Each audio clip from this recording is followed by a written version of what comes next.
Almost every dog owner has done it. You come home to a mess, or your dog does something for the third time that day after you've already corrected it twice, or they bolt toward the road when you told them to stay, and something in you snaps.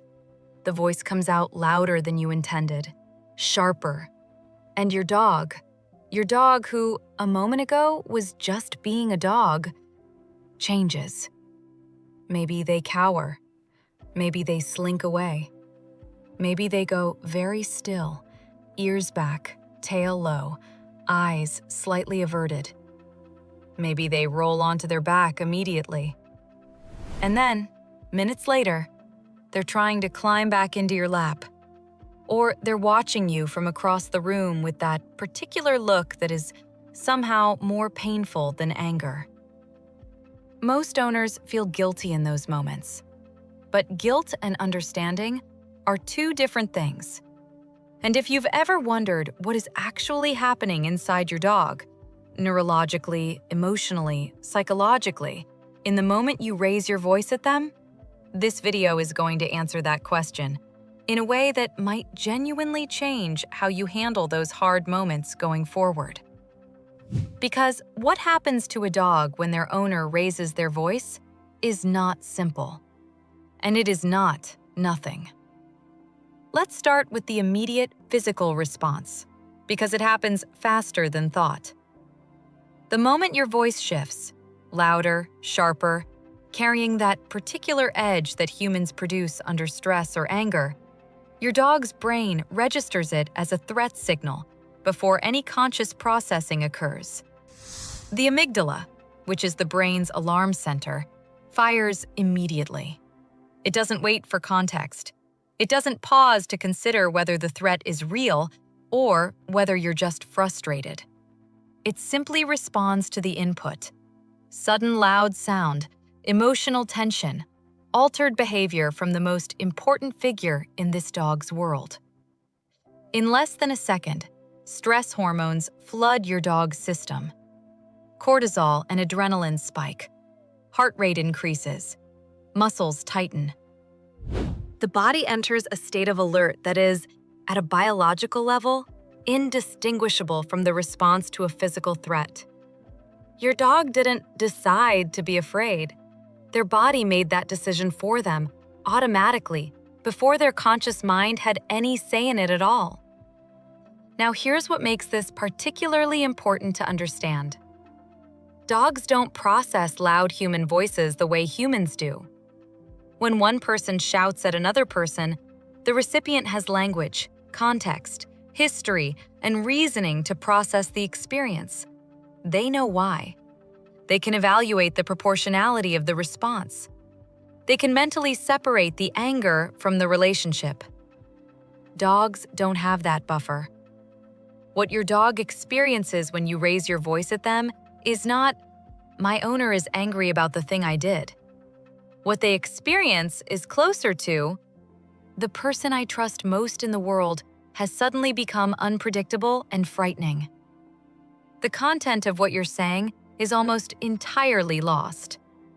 Dogs understand far less of our actual words than we tend to assume, but they are extraordinarily sensitive to tone, volume, and emotional intensity.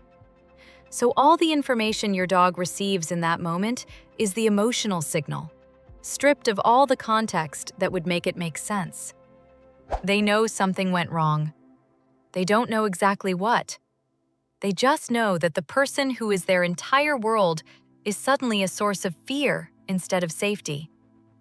The behaviors you see immediately after are worth understanding individually, because they're all saying something specific. The cowering, the tucked tail, the lowered head, these are appeasement signals. Your dog is not feeling guilt the way humans feel guilt. What they're expressing is something more urgent. "Please, stop. I am not a threat. I am making myself small because I need you to know I am not challenging you." These signals are ancient, instinctual, and they exist specifically to de-escalate conflict between social animals. Your dog is trying to end the frightening thing that is happening by showing you, in every physical way available to them, that they are submissive and unthreatening. The belly roll, flipping onto their back immediately, is an even more extreme version of the same signal. Maximum vulnerability, maximum appeasement. This is not a dog who knows what they did wrong. This is a dog whose nervous system is trying to turn down the intensity of the situation as fast as possible. And the returning? The coming back to you minutes later, trying to reestablish contact, watching you with those soft, uncertain eyes. That's the attachment bond reasserting itself. Your dog needs you, even when you've just frightened them. You are still their safe base, their source of everything good, even in the aftermath of the very thing that scared them. That return is not a sign that everything is fine. It's a sign of how profoundly dependent on you they are. What about repeated or chronic exposure to a raised voice? Because this is where the long-term picture becomes genuinely concerning. A dog who lives in an environment where shouting happens regularly, not occasionally, but as a pattern, shows measurable changes in their baseline stress levels. Studies on chronic stress in dogs have found that animals in high-conflict or high-noise households carry consistently elevated cortisol levels. They become what researchers call hypervigilant, always monitoring, always slightly on alert, never fully able to settle and relax because experience has taught them that calm can shift into frightening without warning. These dogs often develop secondary behaviors that seem unrelated to the shouting itself. They may become more anxious in general. They may be harder to train because a stressed brain learns less effectively. They may become clingy, or conversely, they may begin to withdraw. Some become more reactive to sounds overall, startling easily, barking more, struggling to settle. These aren't personality traits. They're adaptations to an environment that the dog's nervous system has categorized as unpredictable. This is not about blame. Most people who raise their voices at their dogs are not cruel people. They're frustrated people, tired people, people who love their dogs genuinely and simply lose their patience in the way all humans sometimes do. But understanding the downstream effects of that pattern matters, because it gives you real, concrete reasons to build different habits. Here's something that might reframe the whole picture. Dogs respond to calm, clear, firm communication far more effectively than they respond to volume. This isn't just philosophy, it's neurologically grounded. A dog whose nervous system is activated by fear is a dog who cannot learn in that moment.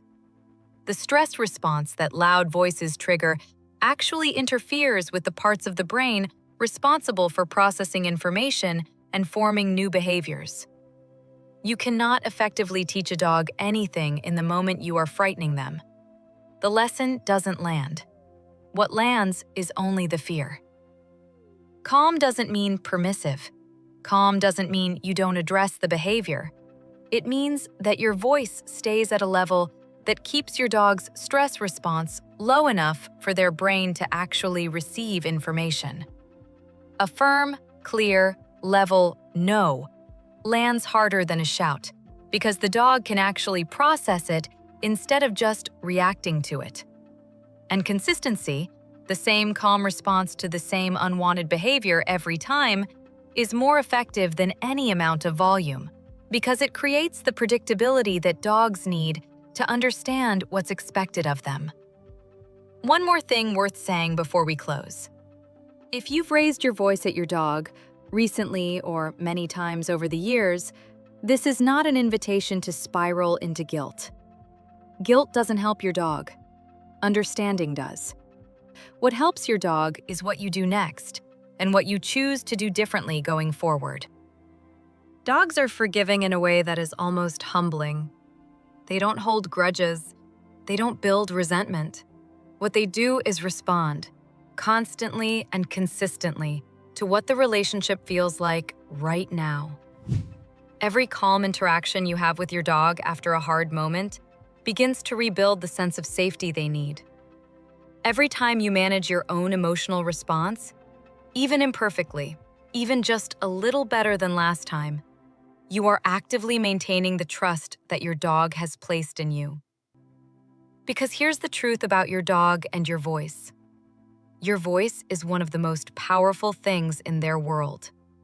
It can activate their stress response in under a second. But it can also do the opposite. It can slow their breathing, lower their head, soften their eyes, and make them feel that everything is all right. Just through tone, just through warmth, just through the particular quality of calm that they associate with safety and with you. That same voice that can frighten is the one that comforts, the one they listen for when they're uncertain, the one that, when it's soft and steady, tells them everything they need to know. Use it carefully, because to your dog, it is everything.